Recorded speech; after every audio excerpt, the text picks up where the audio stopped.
Felipe Frazão em novo horário conosco. Bom dia, Frazão, bem-vindo. Oi, Carol, bom dia para você, bom dia para os nossos ouvintes, bom dia, Raíssa, excelente Bom terça a dia. todos.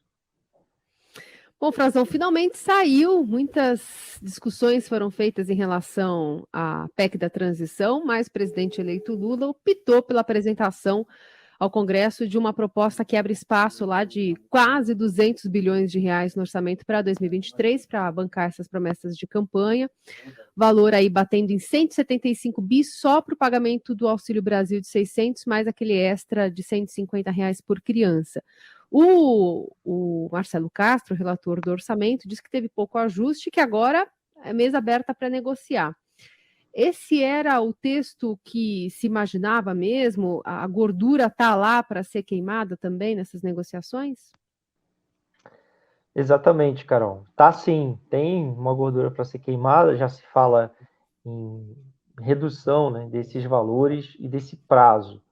Isso é um prato cheio para a oposição trabalhar e é assim que se trabalha aqui no Congresso, né? O próprio Marcelo Castro falou exatamente isso, que é muito difícil que um texto chegue no Senado ou na Câmara dos Deputados, seja proposto, ele vai ser efetivamente agora assinado, proposto pelos deputados que apoiam, os senhores, melhor dizendo, que apoiam Lula, e vão fazer chegar esse texto ao Senado para começar a tramitar, vai passar pela Câmara também, e eles sabem que a expectativa é que isso seja modificado, inclusive o PT essa já foi uma sinalização, né? Desde que o texto foi finalmente apresentado, houve uma mudança importante que foi a redução do prazo para pelo menos durar essa exceção do Bolsa Família ao teto de gastos, durar o mandato do Lula, durante todo o mandato, o novo mandato, né? O próximo mandato, desculpe, do presidente Lula, e não por um prazo indeterminado. Isso já foi uma modificação importante, Carol e Heisen, da ideia original, que não previa isso, previa apenas essa liberação da despesa dos tetos de gastos. Isso já tinha causado muito incômodo, eles sabem da resistência, inclusive, da base do atual presidente Bolsonaro no Congresso. Eles queriam apoiar, disseram, inclusive, publicamente, por meio do ministro Ciro Nogueira, que apoiariam somente uma mudança para o primeiro ano, que era uma promessa do presidente Bolsonaro de campanha também.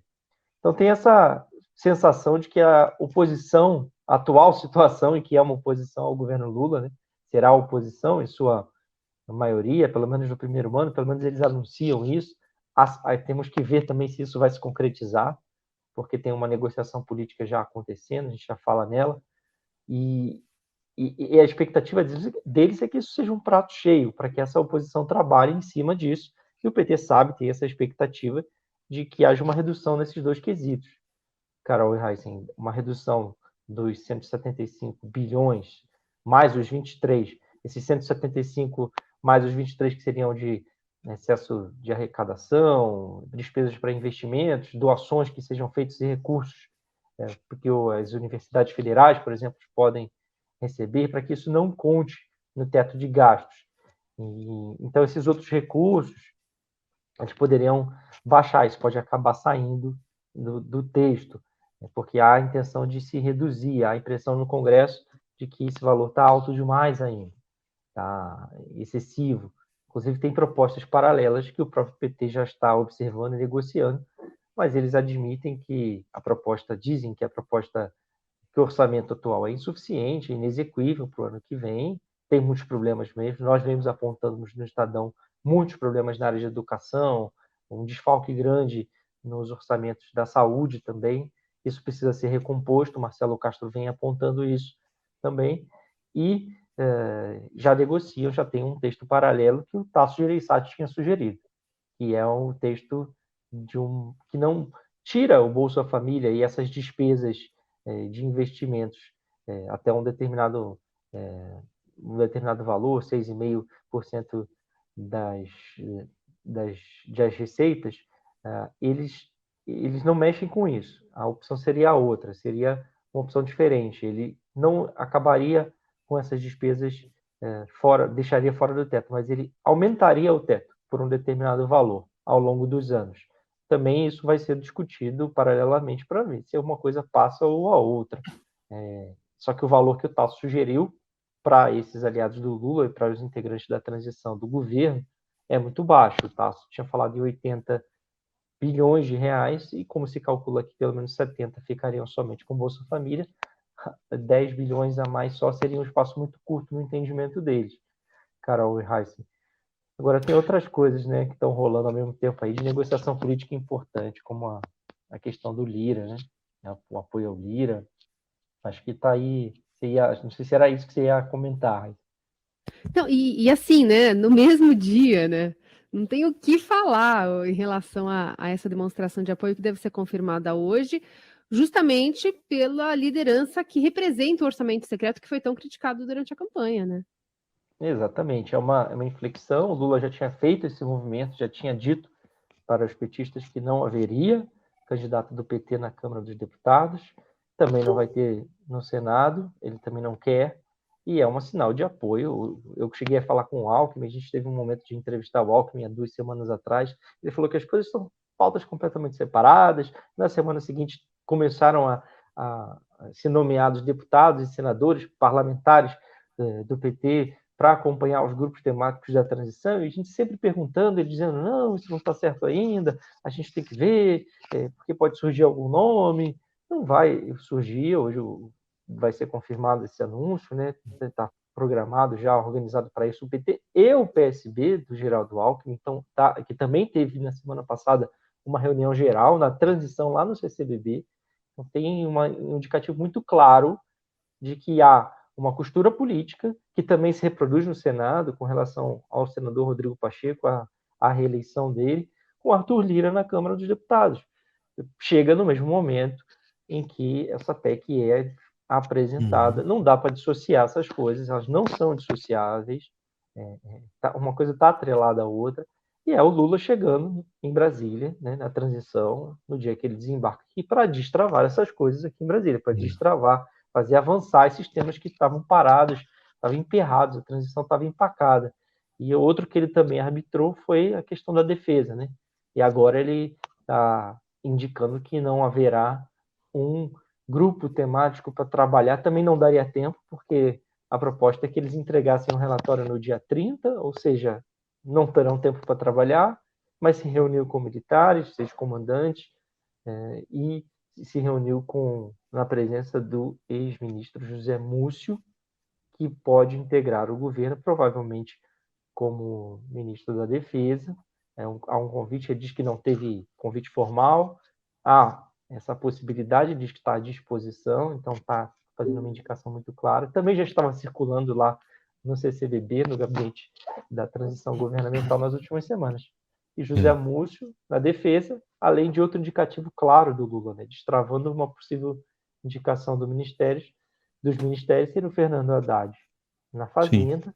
Esse está bem forte também. E outro que, desde o fim de semana, da semana passada, cresceu e está muito claro dentro da transição, é o Mauro Vieira no Itamaraty. Então, tem esses 3 ministros aí, possíveis ministros, né? Vamos tratar assim ainda, mas que ganharam bastante fôlego nos últimos dias, e então está ficando mais claro que eles podem ocupar essas 3 pastas.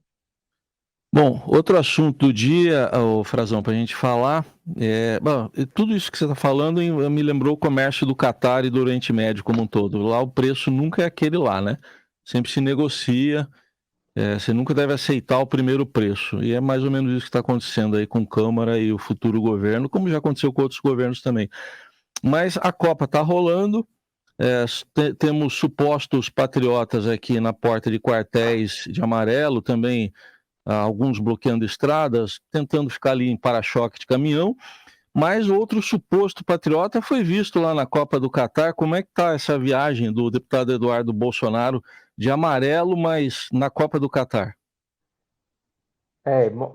Essa viagem que estava oculta, né, Raíssa? Uma viagem que ele fez questão de não divulgar, nem ele, nem a esposa dele. A FIFA divulgou, né? A FIFA divulgou, apareceu na TV. No intervalo, apareceu na televisão, ele foi flagrado pelas câmeras, né, da transmissão. Qual a chance, foto, né? Tirando foto, né? Pois é, com tanta gente, mas parece que tinha uma espécie de um boneco, até um boneco taça, não entendi bem o que era aquele personagem Primeiro estava só a esposa dele com uma outra mulher ao lado, não sei se não deu para identificar, mas era a Heloísa Bolsonaro, e ele chega, ele corre no exato momento que aquela imagem está numa transmissão. E aí, inclusive, nem comentam nada, acho que não identificaram ele naquele momento, né? Mas aí a coisa caiu na internet e todo mundo viu. E ele está lá curtindo a Copa, né? Aliás, o Eduardo Bolsonaro tem uma relação direta com aqueles países da região. O Eduardo Bolsonaro, ele vai para o Golfo Pérsico com muita frequência. Raíssa, Carol, eu estava levantando aqui ontem à noite, desde 2019, ele foi para aquela região pelo menos 2 vezes por ano. Pelo menos 2 vezes por ano ele vai para lá. Ele tem uma relação próxima com os embaixadores, não só do Catar, dos Emirados Árabes Unidos, mas principalmente do Bahrein também. Inclusive, sugeriu a criação de um grupo parlamentar. São todos países autoritários, países dominados por regimes pouco democráticos, né? No Bahrein, por exemplo, não tem eleição para nada. E são países que o próprio Eduardo Bolsonaro já fez questão de dizer que não são autoritários, que não tem... na verdade, quando encontra lá é muita qualidade de vida. E que eu tenho uma história curiosa, porque eu estive com ele em um deles, nos Emirados Árabes Unidos, quando o presidente Bolsonaro fez a última viagem dele para lá, para a região. O Eduardo também estava lá, já tinha feito uma viagem precursora e estava lá também.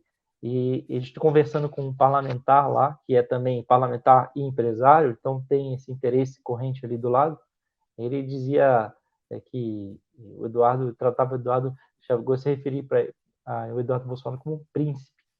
Falou assim, olha aí, ele é o príncipe, né? Porque naquela região é isso, né? São príncipes, reis, o emir do Catar, com que Eduardo Bolsonaro já esteve algumas vezes, ele convidou durante essa viagem também o presidente Bolsonaro para vir à Copa, o presidente da FIFA, tudo mais. O presidente não foi, mas o Eduardo foi, possivelmente, inclusive, até a convite. Isso também não está claro porque a Câmara dos Deputados não esclareceu.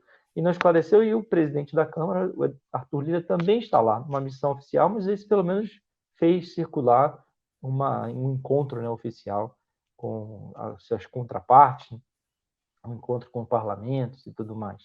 Mas também está no Catar. Então, essa viagem só ela pegou muito mal, Raíssa e Carol, pegou muito mal no meio militar, entre os patriotas, né, essas pessoas que estão nas portas dos quartéis, que mostra que ele não está nem aí, né? Ele pegou a mulher dele pelo braço e falou, vamos lá assistir a Copa, e quem está aí com outros interesses, eles inclusive estão fazendo uma campanha de boicote à Copa, depois a gente assiste, vamos ficar aqui de olho no futuro do país, pedindo um golpe militar, e agora talvez, vamos ver se eles...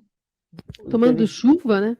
Tomando Dilúvios. sol e chuva, o Eduardo está lá no Catar. Vamos ver se agora, pelo menos, eles acordam. Parece, ontem, pelas primeiras reações que eu monitorei nas redes sociais, declarações de pessoas de que pegou muito mal. Eles estão muito irritados, inclusive os militares que participam desses movimentos, com essa ideia. É uma viagem, do ponto de vista político, da oposição, do Eduardo Bolsonaro, da família Bolsonaro e dessa extrema-direita que está pedindo intervenção militar no Brasil. Do ponto de vista político, é uma operação que é desastrosa para o Bolsonaro, para o presidente Jair Bolsonaro, que vem se mantendo calado. Inclusive, tinha, no fim de semana, ido ao Rio de Janeiro pela primeira vez.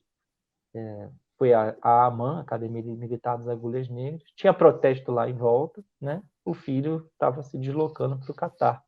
Nesse momento, o presidente estava calado. Nesse evento, só queria anotar também, Carol, assim, foi importante, uma declaração do comandante do Exército, atual comandante do Exército, que não tem rede social, não usa rede social, né? Ao contrário dos comandantes da Marinha e da Aeronáutica, que já tinham deixado claro, mais evidente sua simpatia pelo presidente Bolsonaro. Eles estão se preparando para deixar o cargo antes da hora, inclusive da FAB já está confirmado isso. Os outros dois também estão indo pelo mesmo caminho, mas ainda não bateram o martelo, ainda não confirmaram.